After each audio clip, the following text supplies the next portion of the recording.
76-year-old Rabbi Guy Greene died last week due to cancer after leaving a huge impact on the Sioux City community for nearly 2 decades. KCAU-9 reporter Tyler Huchner shares memories of the rabbi from here in Siouxland. Thanks, Tim and Sophie. Last July, Rabbi Guy Greene left Sioux City and returned to Los Angeles, California, due to a diagnosis of metastatic brain cancer. He passed away less than a week ago, leaving behind a legacy in Siouxland. Always had a smile on his face, never had a sour note, sour word for anybody. Was truly one of the most loving people I've ever known in my life. I think if you talk to almost anyone, they will say you felt comfortable talking with Rabbi Greene, and he was always interested in you. Rabbi Guy Greene was known by many in the Sioux City community and wore several hats as well, from leading the Jewish community.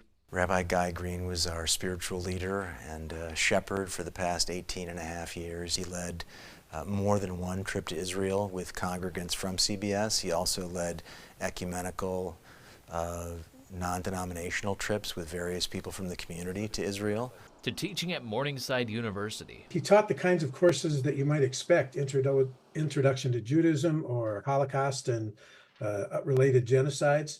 But he would also teach courses like, he was very interested in meditation and would have from all kinds of religions and would actually have students meditate in class. Gregory Giles, the president of Congregation Beth Shalom, was able to visit Rabbi Greene 2 months before his passing. He was in hospice care, in a memory care unit, but you wouldn't have known that he had any issues with his noggin because he was completely on top of his game, sharp as a tack. It was startling to know that the decline, when it came, was so precipitous.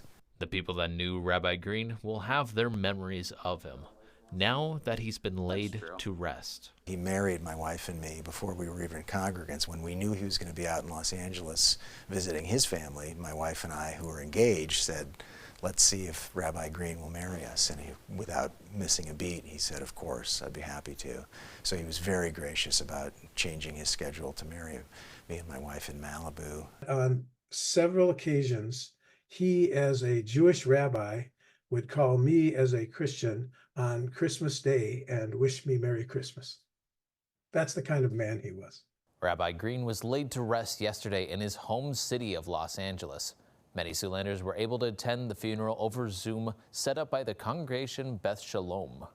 Tyler Huchner, KCAU 9 News.